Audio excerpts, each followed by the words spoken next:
Queria convidar você a ficar de pé. Nós vamos ler a palavra do Senhor. Lá em 2 Reis, capítulo 20, a partir do versículo 1 até o versículo 6. Quero falar sobre a necessidade e o propósito. Eu creio que tem tudo a ver com o que nós estamos celebrando. Deus vai falar conosco. Quem crê? Amém? Eu creio. O Senhor vai falar conosco nessa noite. Nós vamos ler, depois nós vamos orar. Somos agradecidos pelas vidas dos nossos filhos, né? Creio que é uma motivação para nós ver os nossos filhos adorando o Senhor. A palavra do Senhor diz assim, está lá já, né? Naqueles dias, Ezequias adoeceu de uma enfermidade mortal. Veio ter com ele o profeta Isaías, filho de Amós, e lhe disse: assim diz o Senhor, põe em ordem a tua casa, porque morrerás e não viverás. Então virou Ezequias o rosto para a parede e orou ao Senhor, dizendo: lembra-te, Senhor, peço-te, de que andei diante de ti com fidelidade, com inteireza de coração, e fiz o que era reto aos teus olhos. E chorou muitíssimo. Antes que Isaías tivesse saído da parte central da cidade, veio a ele a palavra do Senhor, dizendo: volta e diz a Ezequias, príncipe do meu povo: assim diz o Senhor, o Deus de Davi, teu pai, ouvi a tua oração e vi as tuas lágrimas. Eis que eu te curarei. Ao terceiro dia subirás à casa do Senhor, e acrescentarei aos teus dias 15 anos, e das mãos do rei da Síria te livrarei. A ti e a esta cidade defenderei esta cidade por amor de mim e por amor de Davi, meu servo. Amém? Feche os teus olhos. Eu queria que você possa preparar o teu coração nessa noite, porque o Senhor vai falar contigo nessa noite, tenho certeza disso. Pai, eu agradeço por essa noite. Senhor, agradeço pelas vidas que o Senhor trouxe aqui, aqueles que estão nos assistindo pela internet. O nosso pedido, o nosso clamor é que o Senhor fale aos nossos corações. Senhor, que o Senhor possa, Senhor, ter liberdade nesse ambiente. Nós estamos aqui porque nós necessitamos ouvir a voz de Deus. Por isso, fala a cada um, Senhor, de forma individual, e também nos fala de forma coletiva. E que o Teu Espírito tenha liberdade aqui no nosso meio. Eu te oro em nome do Senhor Jesus Cristo. Amém. Vocês podem se assentar. O rei Ezequias era um homem que levava Deus a sério. Ele tinha 25 anos quando ele começa a reinar em Israel, e ele reina em Judá por 29 anos. A Bíblia diz que ele fez o que era reto diante do Senhor. A Bíblia diz que ele confiava no Senhor. A Bíblia diz que ele colocou a sua confiança em Deus e ele se apegou ao Senhor. Ele teve uma experiência, na verdade, ele teve duas experiências que foram marcantes na sua caminhada de fé. Quando ele começa a reinar, ele resolve colocar em ordem o seu reino. Ele chama os levitas, ele chama os sacerdotes, e ele ordena que pudesse ser limpo a casa do Senhor, que estava cheia de imundícias, e ele coloca em ordem o culto ao Senhor em Israel. Passando 4 anos do seu reinado, ele vê algo que marcou o seu reinado. Ele vê que os seus irmãos, Israel, tinha sido invadido pelos assírios, e aquilo causou grande espanto a Ezequias. Não passado muitos anos, o próprio Judá é ameaçado agora também de ser invadido. E a Bíblia diz que Ezequias rasga suas vestes e clama ao Senhor, e o Senhor o dá livramento. São mais de 185 mil pessoas que são mortas porque eles ousaram a se levantar contra o Deus, o Todo-Poderoso. E as experiências foram forjando aquele homem, e ele, com certeza, um homem que você lê as Escrituras, fala muito sobre a vida do rei Ezequias, mas mesmo esse homem, com todo esse recorde, com todas essas experiências que ele teve com Deus, esse homem, a Bíblia diz, como nós lemos, que ele veio e adoeceu. E aí vem o profeta falar com o homem, com o rei, que ele não ia viver, ele ia morrer. né, a gente vê muitas profecias, mas a gente tem, de uma certa forma, a gente não tem visto isso acontecer muito nos nossos dias. O alinhamento profético, nós cremos na profecia, mas isso aqui que aconteceu foi algo raro. Eu queria que você se colocasse, talvez, nos sapatos do profeta, de ir ter com o rei, com a figura mais importante da nação, dizer que ele morreria e não viveria. E ele tem uma mensagem explícita da parte de Deus. Ele fala assim, bem claro: você coloca em ordem a tua casa, porque você vai morrer e não vai viver. Então nós sabemos da história, ele vai e ora, ele ora ao Senhor, ele chora muitíssimo, ele vira o seu rosto para a parede, e quando o homem de Deus estava se afastando, antes dele sair da cidade, volta o Senhor e fala com ele, fala: você volta ao meu príncipe, o príncipe do meu povo, e fala com ele que eu estou acrescentando 15 anos de vida a ele. E essa é a história, né, que nós temos, quando você tiver a oportunidade. Nós vamos usar a história do rei Ezequias para falar sobre esse assunto que é tão importante, relevante nos nossos dias, sobre a questão das necessidades e do propósito. Nós estamos aqui nessa noite e com certeza nós temos dois grupos de pessoas aqui, né? Alguns vivem explicitamente pelas necessidades e outros entenderam o propósito de Deus. Isso eu queria que você pudesse prestar bastante atenção, porque a força da necessidade, ela é tão forte, que muitas vezes nós não nos damos conta que nós estamos já vivendo, muitas vezes até escravizados, por causa da força da necessidade nas nossas vidas. A necessidade tem força, uma força enorme, e muitas pessoas casaram por causa da necessidade. Muitas pessoas escolheram o lugar que eles vão viver o resto das suas vidas por causa da necessidade. Muitas pessoas escolheram até a sua própria profissão, algo que nós gastamos tanto tempo da nossa vida, né? Se você for analisar, o dia tem 24 horas, e aqueles que trabalham pouco, trabalham 8 horas por dia, né? Muitos trabalham até muito mais do que isso, mas grande parte do seu dia, você trabalha naquilo que você escolheu para investir o seu tempo e a sua vida, né? Pode-se dizer que um quarto da sua vida você passa trabalhando, outro quarto da sua vida, né, você passa dormindo. Então é muito tempo investido em muitas coisas que talvez a gente não se dá conta por que a gente está fazendo isso. E muitas vezes isso se dá por causa da força que exerce as necessidades. E a necessidade da vida gera, sim, muitas vezes sofrimento. E esse sofrimento, às vezes, nos gera o que nós chamamos de autodefesa. E às vezes fazemos coisas, nem sabemos por que estamos fazendo, porque talvez no passado as necessidades foram gerando sofrimentos, e isso foi, no estabelecer dos anos, gerando dentro de nós autodefesas, e assim nós procedemos. Não de uma forma intencional vivemos a nossa vida, mas vivemos a nossa vida para suprir as necessidades vigentes. Preste atenção nisso, igreja, amados irmãos, nós servimos um Deus de propósito, amém? Quem crê dessa forma? Tudo o que Deus faz, Ele faz por propósito.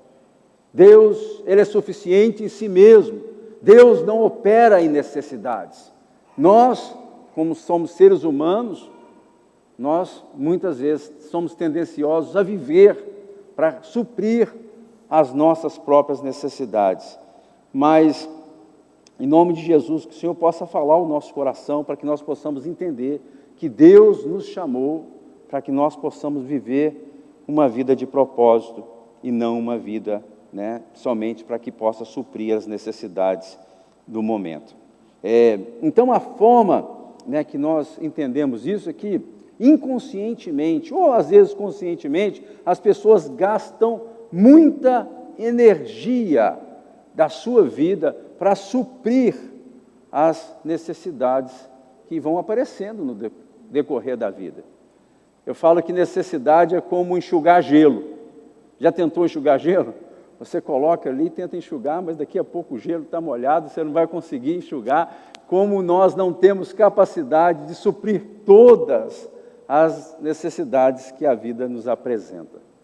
E há um tempo atrás, isso foi assim, bem conhecido para aquelas pessoas que estudam sobre esse assunto. Há um tempo atrás, um homem, um judeu, ele veio com uma teoria americano, aqui, uma teoria sobre as necessidades. E ele, na sua teoria, chamado a teoria das necessidades, da hierarquia de necessidades, ou pirâmide de necessidades, ele descobriu, nos seus estudos, que existem necessidades básicas que o homem não pode viver sem elas.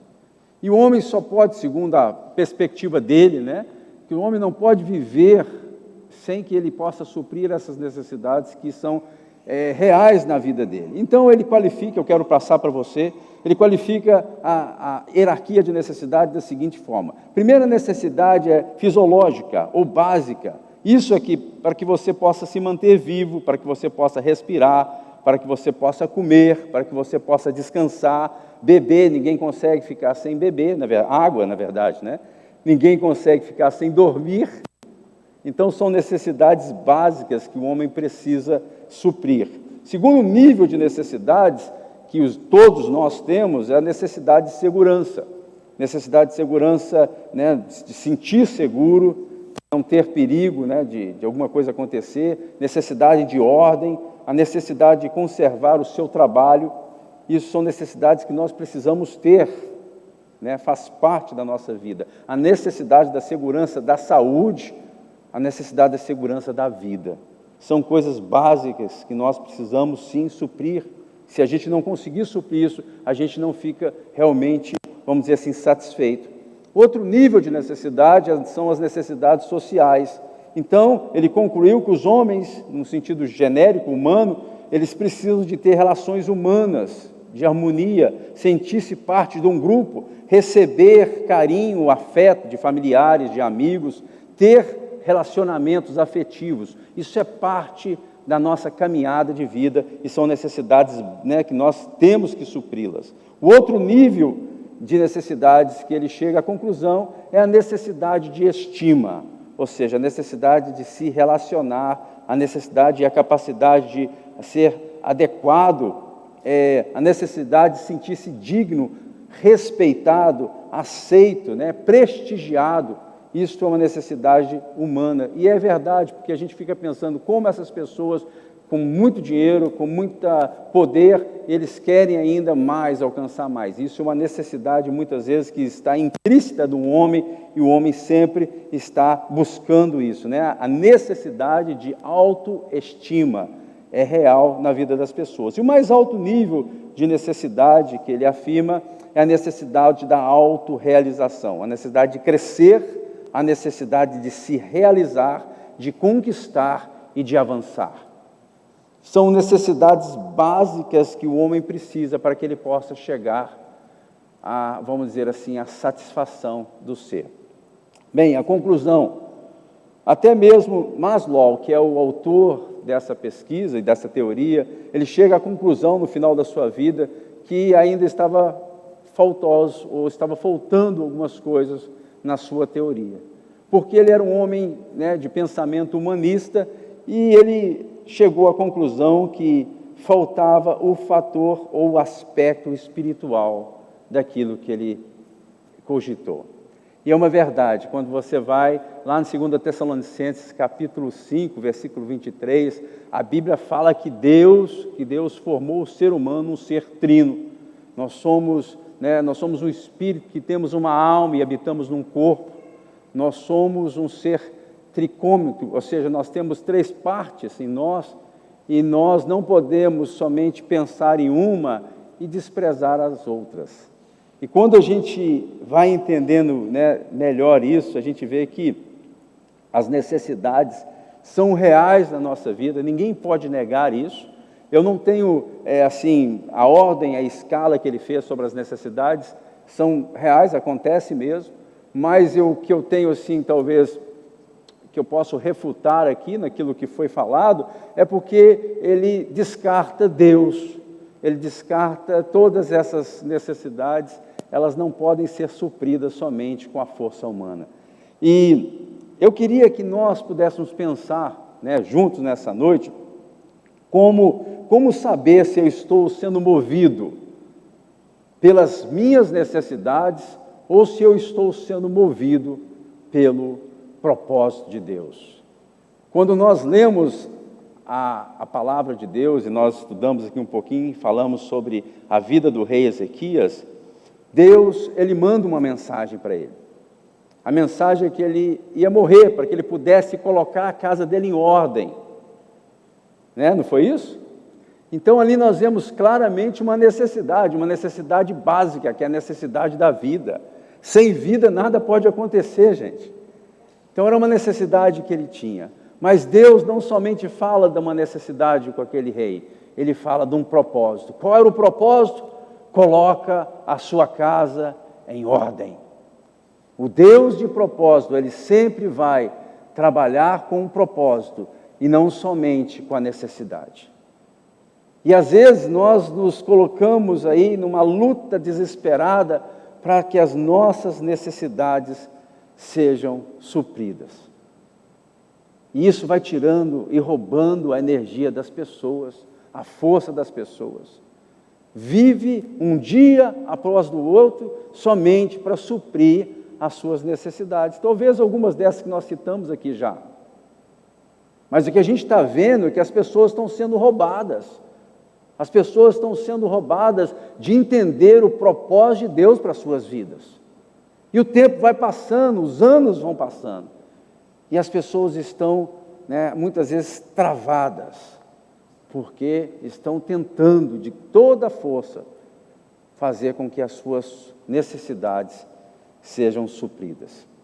Como que eu posso saber se você está se movendo pelo propósito de Deus ou pelas necessidades da vida? Pergunta justa, amém? Então vamos lá. Primeira coisa que a gente tem que saber, se eu estou caminhando pelo propósito de Deus, o propósito eterno de Deus, ou pelas necessidades que a vida apresenta. Nível de ansiedade da minha vida. Como que está o nível de ansiedade da sua vida? Está baixo ou está lá nas alturas? Eu queria que a gente pudesse falar um pouquinho sobre isso. Sinais que o nível de ansiedade está lá em cima, ou não, talvez não esteja. Primeira coisa, preocupação excessiva. A pessoa não pode, ela anda realmente preocupada com muitas coisas. Outra coisa, medo, os medos irracionais, coisa que não faz sentido, medo de tudo, medo de sair de casa, medo de entrar, medo de sair, medo de ir para alguma coisa que foi chamado para fazer, pensando sempre que algo negativo vai acontecer, que algo que vai tirar a sua vida ou coisa parecida. Então, inquietação constante, não consegue ficar quieto, sempre inquieto. Outra coisa, pensamentos obsessivos, sempre pensando coisas que não faz sentido, que não está enquadrada na palavra de Deus, não está levando você para um estado de paz, na verdade, em Cristo Jesus, mas sempre pensamentos obsessivos com alguma coisa, sempre quer ser perfeccionista, não quer fazer tudo muito certinho. Por quê? Porque quer saber o que as pessoas estão pensando. Eles não vivem, de fato, para agradar o Senhor, mas vivem para mostrar aquilo que está sendo feito. É um perfeccionismo que é algo que tira a paz das pessoas. Então, problemas digestivos. Tem pessoas que não conseguem, por causa do nervo, do estado nervoso, as pessoas não conseguem ter uma vida normal. Parece uma coisa simples, mas é uma coisa muito interessante. Pessoas que falta paz no seu espírito, muitas vezes, na sua alma, ela não consegue lidar com as realidades da vida, ela não consegue funcionar de forma que seja prudente, vamos dizer assim, que seja boa para ela. Ela sempre está passando por dificuldades nessa área. E daí vem as doenças psicossomáticas, ou seja, da alma, que tira muitas vezes as pessoas de uma vida normal, porque passam por isso.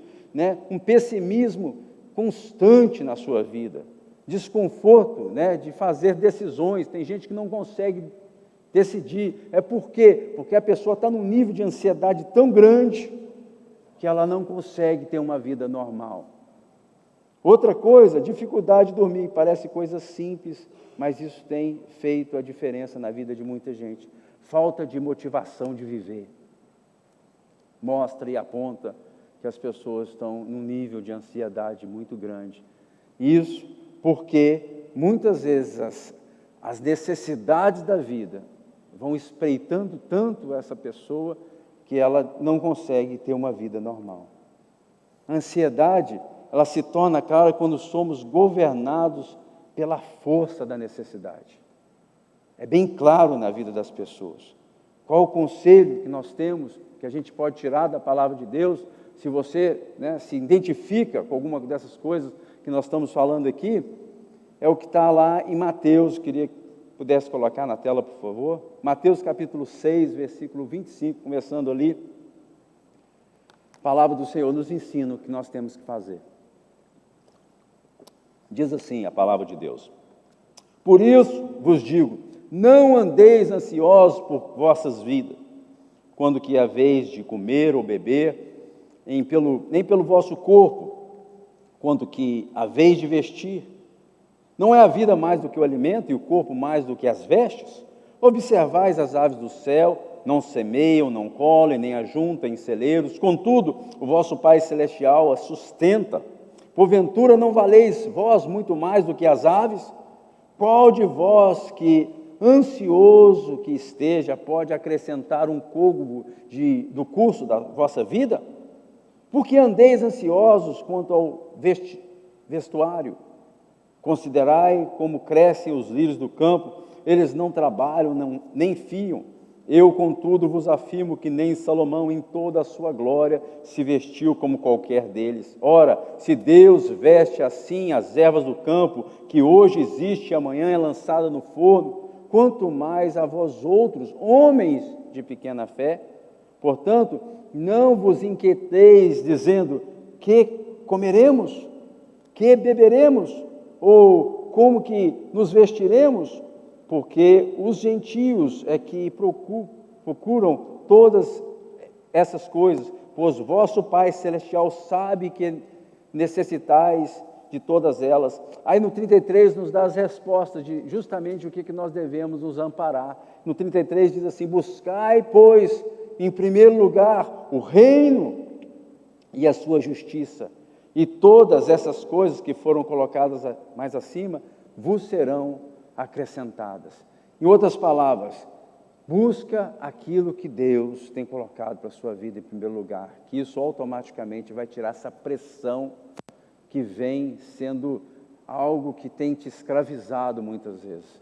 Quando a gente busca o reino de Deus, quando a gente busca o propósito que foi colocado para nós, quando nós buscamos fazer a vontade do nosso Deus, as necessidades automaticamente elas começam a perder força na nossa vida. Quando nós nos concentramos nas necessidades e nós colocamos o nosso Deus, o propósito de Deus na nossa vida e aquilo que Ele quer fazer em nós, através de nós, em segundo plano, automaticamente o que a gente faz é entrar num círculo vicioso de necessidades atrás de necessidades, atrás de necessidades, e nunca conseguimos chegar no objetivo final.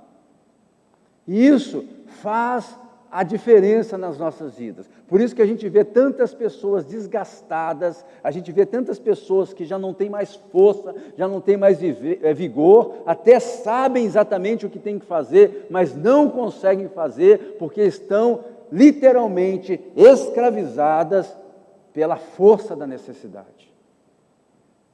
E aqui, no contexto americano que nós estamos vivendo, isso é algo que se multiplica de forma muito intensa na vida das pessoas. E aí, a gente vê, infelizmente, me lembrei daquela palavra, quando o Senhor Jesus subia para Jerusalém, e Ele fala assim: Jerusalém, Jerusalém, quantas vezes eu quis te ajuntar, como a galinha que ajunta os seus pintinhos, mas tu não quiseste. Né?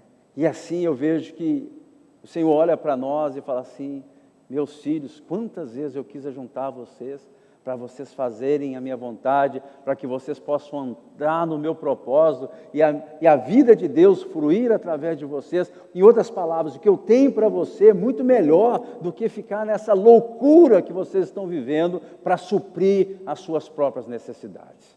A gente crê em Deus ou não? Será que essa palavra que eu acabei de ler aqui é real? É algo fictício que Deus colocou aqui somente para preencher as páginas das Escrituras? Eu creio que ela deve ser, não somente real na palavra de Deus, mas deve ser real no meu coração. Quem está entendendo o que o Senhor está falando nessa noite? Deus não quer que você seja uma pessoa que esteja aí sem que a sua vida possa prosperar. Não é isso a vontade de Deus. Você que é pai, que sabe das boas coisas aos seus filhos, Hoje nós celebramos os dias dos pais, não é? Quem é o pai aqui que vai dar, o filho pede uma coisa e vai dar outra? E Deus, que é nosso Pai Celestial, você acha que Ele quer nos dar coisas más? De maneira alguma. Mas nós precisamos entender e começar a descansar no Senhor. Nós temos que aprender a descansar em Deus. A nossa vida, ela não é baseada naquilo que nós podemos fazer ou deixar de fazer. Nossa vida é muito curta, a nossa vida é breve, a nossa vida é passageira. Se a gente não entender esses princípios da palavra de Deus, os anos vão passando, gente. E quando a gente chegar numa determinada etapa da nossa vida, quando nós olharmos para frente, o que está nos esperando é a eternidade. E já não tem mais como voltar atrás. Por isso, quando há força em nós, quando ainda há disponibilidade de fazer a vontade de Deus, por que não servir a Deus nos dias da nossa juventude, onde tem o vigor ainda? Não há necessidade de esperar que venham os dias que a gente já não consiga mais. Então, a necessidade, ela nunca deve ser o ponto central da nossa vida. Mas o ponto central da nossa vida é descobrir e fazer a vontade de Deus, entendendo qual é o propósito de Deus para a nossa vida. Buscai, pois, em primeiro lugar, o seu reino e a sua justiça, e crendo que todas essas coisas vos serão acrescentadas. Então, a primeira coisa, se meu nível de ansiedade está alto, com certeza, provavelmente eu estou vivendo em busca das necessidades e eu já estou comprometido com a força da necessidade da minha vida. Esquece propósito, não dá tempo, não tem força, não tem energia. Não pensa que isso vai acontecer se de forma intencional nós não buscarmos o propósito de Deus na nossa vida. Então a primeira coisa é isso, se eu estou crescendo, que eu estou, meu nível de ansiedade está muito alto, quer dizer que eu não estou me relaxando, eu não estou descansando, melhor dizendo, no Senhor. Primeira coisa. Segunda coisa, se eu estou me tornando mais egoísta ou estou me tornando mais altruísta? O egoísta, ele pensa em si mesmo, O altruísta, ele está pensando nos outros. O egoísta, ele pensa como eu posso fazer algo para que eu possa me dar bem. O altruísta pensa como eu posso ajudar alguém nesse dia. Então, um ponto de vista completamente contrário, um para com o outro, Ezequias fez algo assim muito interessante. E a gente vê que, apesar dele ter feito grandes coisas boas, obras tremendas, Deus dá uma palavra bem clara para ele: você coloca em ordem a sua casa. E a gente vê, quando lê o restante da história, que o Senhor concedeu a ele que ele não morresse, até o Senhor acrescenta 15 anos de vida a ele. E nós sabemos, quando você continua lendo a história, que desses 15 anos que o Senhor deu a Ezequias, surge Manassés. E mais no final da história de Ezequias, a Bíblia diz que mandaram da Babilônia uma comitiva e Ezequias vem e mostra toda a sua casa para esses homens, e ele não escondeu nada, ele mostrou tudo. Quando ele acabou de fazer isso, veio de novo o profeta Isaías e pergunta: o que você fez? Ele falou assim: eu mostrei tudo aqui para essa comitiva que veio da Babilônia. E vem uma palavra do Senhor para o profeta e diz assim, fala com ele, que tudo que ele mostrou, todas as riquezas, vai ser levado. E os seus filhos, eles serão eunucos lá na Babilônia. Sabe qual foi a resposta do rei? A resposta do rei foi assim: boa essa palavra. Boa essa palavra, porque ele entendeu que aquilo não ia ser feito nos seus dias, mas ia ser feito nos dias dos seus filhos. Gente, presta atenção nisso, gente. Esse homem que fez tantas boas obras, que andou com Deus, no final da sua vida, da sua caminhada, ele foi, ao invés dele pensar nas gerações que estavam por vir, ele estava pensando em si. Foi crescendo o egoísmo no coração daquele homem. Para saber se nós estamos de fato envolvidos com o propósito de Deus, a gente pondera da seguinte forma: eu estou crescendo no meu ego ou estou crescendo em altruísmo? Eu estou preocupado mais com o bem-estar das pessoas ou estou preocupado mais com o meu bem-estar? O que eu faço, o que eu me disponho, aquilo que eu me esforço, para quem é isso? Eu faço é para mim, pastor. Eu vivo é para mim, eu visto é para mim, eu como é para mim. Tudo que eu faço 24 horas por dia, eu faço para mim. E quando você vai à igreja, eu também vou porque eu preciso de Deus, para mim. Isso mostra e aponta que nosso coração está se voltando mais para nós mesmos. E a gente está crescendo, não em altruísmo, mas nós estamos crescendo, em egocentrismo. Isso é perigoso, Foi o que aconteceu com esse rei, e esse rei, na verdade, ele começou pouco a pouco a se desviar daquilo que Deus estabeleceu para ele. Por isso a gente vê a história de Manassés. Quando você tiver a oportunidade, estude, é uma história que é triste, porque ele fez verdadeiramente o que era mal diante da presença do Senhor. Mas, veja bem, a arma mais poderosa que nós temos contra a força da necessidade é andar no propósito de Deus. Isso não falha.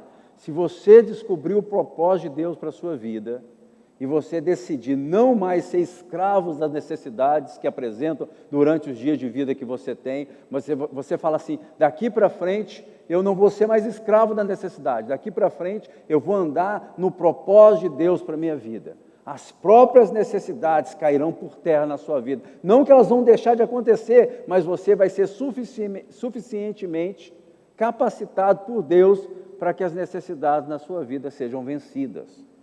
Quem quer vencer as necessidades da vida aqui? Gente, ser escravo não é bom, não. Ser escravo é algo assim que Deus nos chamou para a liberdade, amém? E nós não devemos ser escravos de ninguém. Nós devemos ser servos do Deus Altíssimo. E nós somos servos do Senhor quando nós entendemos o propósito de Deus para a nossa vida e andamos nele. Nós não podemos ser como o rei Ezequias, que nesse quesito aqui, ele recebeu a benevolência do Senhor, ele foi curado da sua enfermidade, mas ele não colocou em ordem a sua casa. Poderia ter feito os dois ou não, suprido as suas necessidades e andado no propósito de Deus para a sua vida. Com certeza o final da história seria diferente, mas ele não colocou em ordem a sua casa. Veja bem, isso acontece nas Escrituras e você vai ser... Eu queria mostrar para você aqui que sempre que há um propósito de Deus estabelecido na nossa vida para que seja feito, com certeza começa a aparecer a força das necessidades. Moisés foi chamado para ir para o Egito, para que pudesse libertar o povo de Israel, né, do cativeiro. E imediatamente nós vemos a figura de Faraó, que, né, aponta para o diabo, para Satanás, mandando que tirasse a palha do povo de Deus. Para quê? Para aumentar a necessidade do povo de Deus. Para quê? Para que eles não cumprissem, né, o propósito de Deus. Isso aconteceu claramente quando você tiver a oportunidade, mas porque o propósito estava claro na mente do homem de Deus, eles não negociaram com Faraó. Primeiramente, ele queria que só fossem os mais velhos, as crianças ficassem, e ali ficou, né, aquela história dele tentar, de uma certa forma, achar algumas concessões, mas porque o propósito era claro, ele não cedeu e o povo foi tirado do Egito. Jesus, quando ele foi para o deserto, o propósito de Jesus era o quê? Era ir para a cruz, para que houvesse, né, a redenção da raça humana. Mas nós vemos ali, quando você vai estudar lá em Marcos fala sobre os 3 ataques de Satanás, e todos eles ligados às necessidades. Mas Jesus, como tinha bem claro, o propósito estava claro na mente de Jesus, ele não cede, né, a nenhuma delas, e hoje nós podemos, né, ter e receber da parte de Deus redenção, porque Jesus, ele venceu. Quando a gente vai no Éden, você vê aquele homem, né, o homem é o primeiro Adão, ali com todo aquele ambiente favorável, e ele se dobra. Mas Jesus Cristo, né, o nosso Senhor, ele não se dobra, e ele vence Satanás com 40 dias sem comer, sem beber, ali naquela situação. Então, a gente vai vendo que como o propósito de Deus, ele tem força para vencer as necessidades. Chamado foi Abraão para sair da sua casa, do meio da sua parentela, de Ur dos Caldeus, para que ele pudesse ir para uma terra que Deus o mostraria. Não foi isso? A gente vê isso lá em Gênesis capítulo 12. Sabe o que aconteceu? Quando Abraão estava caminhando, a Bíblia diz que houve fome no Neguebe. Aquele lugar que Deus tinha mandado ali tinha fome, ou seja, tinha necessidade. Sabe o que Abraão fez? Ele dá uma quebra de asa, ele vai lá para o Egito. E quando ele vai no Egito, ele faz ele tenta de uma certa forma conversar com a sua mulher, fala assim: eu sei que você é formosa, você vai falar que você é minha irmã. Porque, né, se os egípcios verem você dessa forma, eles vão me matar. E ali ele mente. Toda vez que a gente tenta, de uma certa forma, permitir que as necessidades tomem, né, não o propósito de Deus. Qual era o propósito de Deus para Abraão? Para que ele pudesse ir para a terra, Canaã, que ele tomasse posse daquele lugar. Mas por causa da necessidade momentânea, ele resolveu, né, fazer o que tinha que ser feito naquele momento. Ele cedeu à necessidade que estava acontecendo naquele momento, porque havia fome na terra. E ali ele erra. Ele faz o que era mal, mente. Muita gente está negociando.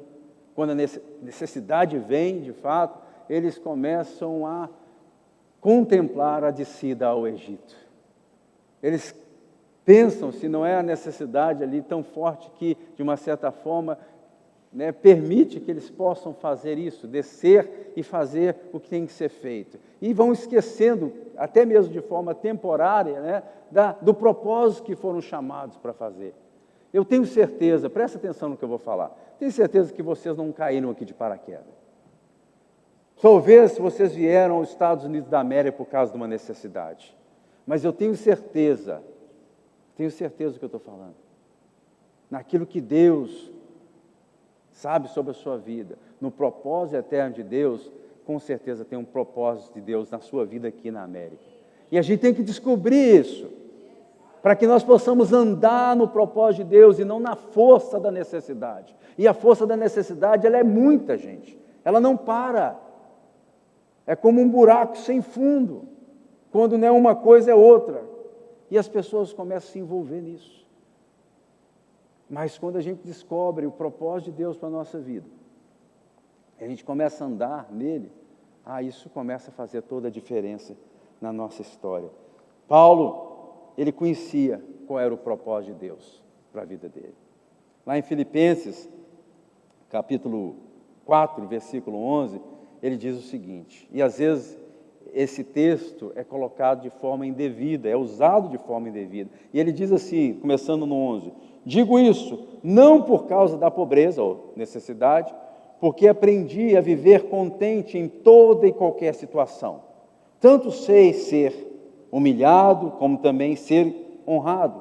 Em tudo e em todas as circunstâncias já tenho experiência, tanto de fartura como de fome, assim de abundância como de escassez. E o 13, ele fala assim, ó, tudo posso naquele que me fortalece. Quem já ouviu esse texto aqui? Tudo posso naquele que me fortalece. Mas a gente não pode ler o texto sem entender qual era o contexto de Paulo. Ele conhecia, sim, ele reconhecia que ele estava e tinha passado e estava passando talvez por necessidades, mas o propósito de Deus era mais forte na vida dele. E por isso que ele fala, e nós podemos falar, tudo posso naquele que me fortalece. As suas necessidades não são maior do que o vosso Deus.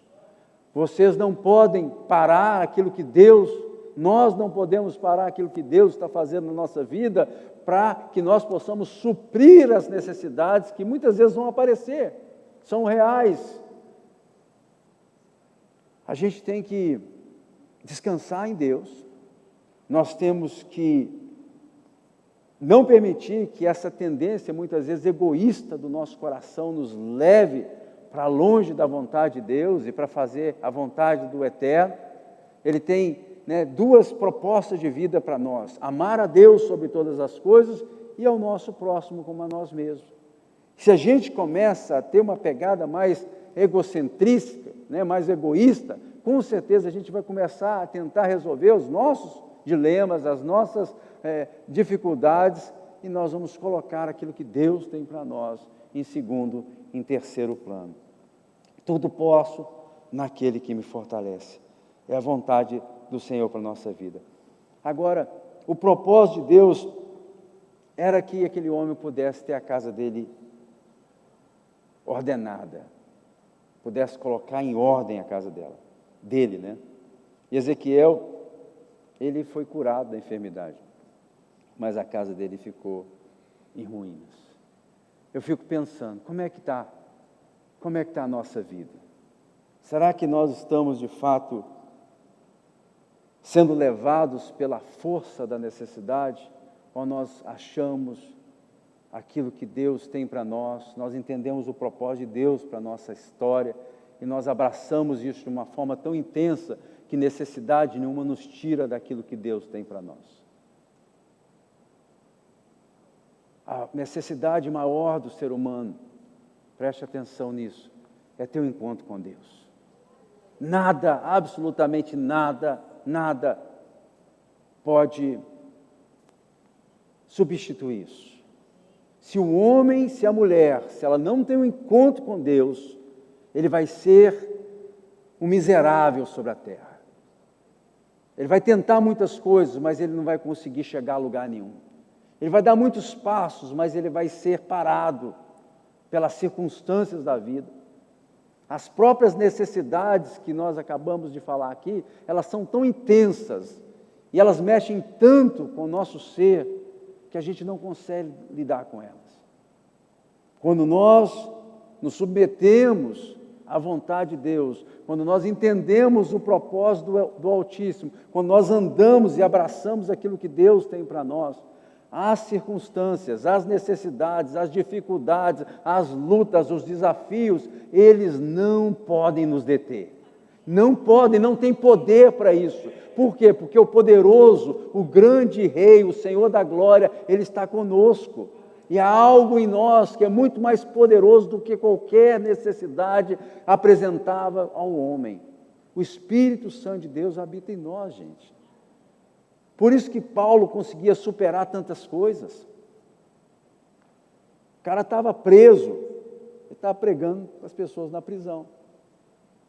O sujeito estava passando necessidade, de fome, ele foi para o cárcere mais baixo da prisão, mais profundo da prisão, ele está ganhando o carcereiro.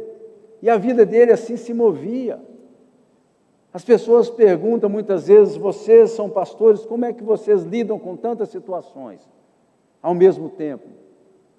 Tem algo que nos motiva, além da presença de Deus em nós, a consciência do propósito de Deus começa a superar toda a necessidade que pode vir durante o dia, durante a semana, durante o mês, durante a vida. Isso nos faz resistentes em Deus, isso nos faz perseverantes em Deus, para que nós possamos continuar a jornada. E muitas vezes a gente conversa com pessoas e coisas mínimas na sua vida os param, os detêm. A diferença é que quando nós temos essa consciência clara que o propósito de Deus ele vai nos levar além das nossas necessidades, isso começa a fazer toda a diferença na nossa vida. Isso funciona para um casal, isso funciona numa família, isso funciona para uma pessoa que está começando um negócio agora. Preste atenção vocês que Deus quer que vocês prosperem. Amém, igreja? Deus quer que vocês possam ir além. Deus quer usar aquilo, as habilidades que Deus deu para vocês, para que o nome dele seja conhecido e para que pessoas possam, de fato, conhecer essa graça, né, que você recebeu. Mas quando essas pessoas que estão lá fora veem a nossa conduta e muitas vezes a nossa incoerência em falar que serve a Deus, mas a nossa vida está, de uma certa forma, escravizada pelas circunstâncias e pelas necessidades da nossa história, não faz muito sentido. A moeda mais valiosa que nós temos aqui nesse mundo é o tempo, gente. Dinheiro não é mais valioso que o tempo. Você pegar o cara mais rico, talvez aí hoje, né, um dos mais velhos aqui é o Warren Buffett, ele tem lá 80, quase, sei lá, tantos anos. Se esse homem, com certeza, se você oferecer ele, para ele te dar todo o seu dinheiro que ele tem, bilhões e bilhões de dólares, em troca de mais tempo de vida, ele faz na hora. Porque dinheiro ele sabe como faz, mas tempo ele não consegue. O tempo dele está estabelecido, os dias de vida que ele tem. Então, o seu tempo é a moeda mais preciosa que você tem aqui nessa terra. E esse tempo a gente tem que entender que ele pertence a Deus. E Deus, ele nos deu esse tempo para que nós possamos investir no reino de Deus e na sua justiça. Jesus. Aquilo que Deus tem nos ensinado, isso nós temos que passar para aquelas pessoas que não sabem. Você pode falar assim, mas eu sei tão pouco. Aquilo que você sabe é suficiente para que uma vida possa ser restaurada. Aquilo que você já aprendeu dentro desse ambiente chamado igreja é suficiente para fazer a diferença em famílias, em muitas vidas que precisam, hoje não sabem discernir a mão direita da mão esquerda, estão completamente perdidos, escravizados e vivendo aí na força da necessidade, porque querem alcançar muitas coisas e, na verdade, não vão conseguir alcançar nada, porque a coisa mais preciosa que nós temos é quando nós encontramos a Deus. Quando nós recebemos a palavra de Deus e a palavra do Senhor nos afirma que há esperança para nós. Que nós não somos valorizados pelas coisas que nós temos, nós somos valorizados porque Deus nos amou. Ele nos amou ao ponto de entregar o próprio Filho para que pudesse ir na cruz do Calvário, pagar um preço que eu e você não poderíamos pagar. As necessidades dele eram imensas. Mas ele não se preocupou consigo mesmo. E ele fala, ninguém toma a minha vida. Eu a mesmo a dou e a tomo de volta. Eu queria te perguntar nessa noite, em nome de Jesus, nós já vamos encerrar. Será que vale a pena? Será que vale a pena tanto desgaste? Tanto tempo? E você pode perguntar, mas e as contas, pastor? E os compromissos? E aquilo que eu tenho que fazer, e aquilo que eu tenho que alcançar? As necessidades são importantes? São importantes. Mas eu volto para a vida de Ezequias. que você acha que é melhor? Levar a sério o propósito de Deus na sua vida? Colocar em primeiro lugar aquilo que Deus te chamou para fazer e aquilo que Deus te chamou para ser? E com a ajuda do próprio Deus você superar todas as suas necessidades? Ou você deixar Deus de lado, esperando que todas essas necessidades se cumpram, para que um dia, quando você tiver um pouco de tempo, você dedicar a Ele? Eu acho que a segunda proposta nem é nem inteligente em primeiro lugar, nem é sábio esse tipo de proposta. É muito melhor você se dedicar completamente a Deus agora, crendo que Ele é suficiente, poderoso, para cuidar não somente de você, mas também das suas necessidades. Quando a gente crê dessa forma, a gente começa a descansar em Deus. Descansar em Deus não é parar de lutar, gente. Descansar em Deus não é ficar inerte. Descansar em Deus é confiar que o caminho dele é melhor do que o meu caminho. Confiar em Deus é saber que os caminhos do Senhor são mais altos do que o meu caminho. Confiar em Deus é colocar minha confiança no Altíssimo, sabendo que Ele é poderoso para fazer mais do que eu. Isso é confiar em Deus. Ah, pastor, mas a cobrança é tanta. Mas a situação está assim, a situação está assada. Vou te falar um segredo aqui, você não conta para ninguém não, tá? A situação sempre vai estar assim. A situação sempre vai estar espreitando. Sempre Faraó vai tentar, de uma certa forma, tirar a sua palha. Para quê? Para que você não saia desse Egito que muitas vezes está te espreitando, está te amarrando. Muitas vezes você vai ser, de uma certa forma, como foi o rei, embaixadas virão até você para que você possa descobrir a sua casa, mostrar. E Deus quer te cuidar. Você não precisa dar satisfação para ninguém, você precisa dar satisfação primeiramente a Deus. É Deus em primeiro lugar. Sabe o que acontece com a nossa geração? Nós queremos dar satisfação para o mundo inteiro. Nós queremos colocar na internet aquilo que nós estamos fazendo ou deixando de fazer. Nós nos preocupamos com o que as pessoas estão pensando. Só não nos preocupamos com aquilo que Deus está pensando a nosso respeito. Eu queria que isso pudesse mudar na sua vida. Eu queria que os grilhões que muitas vezes estão te amarrando caíssem por terra em nome de Jesus. E que você pudesse falar assim, em nome de Jesus, eu vou me libertar desse jugo que tem me travado. Eu vou ser aquilo que Deus falou que eu sou. Eu vou fazer aquilo que Deus mandou eu fazer. Eu vou andar nos caminhos que o Senhor mandou eu andar. Nada nem ninguém vai ter força para me tirar dos propósitos de Deus. Eu vou colocar em ordem aquilo que Deus mandou eu colocar em ordem. Melhor obedecer a Deus do que mostrar aos homens as coisas que temos ou deixamos de ter. Nós temos uma vida aqui nessa terra. No final dela nós precisamos prestar conta ao nosso Deus. Por isso eu queria te pedir nessa noite, em nome de Jesus, vamos ficar de pé.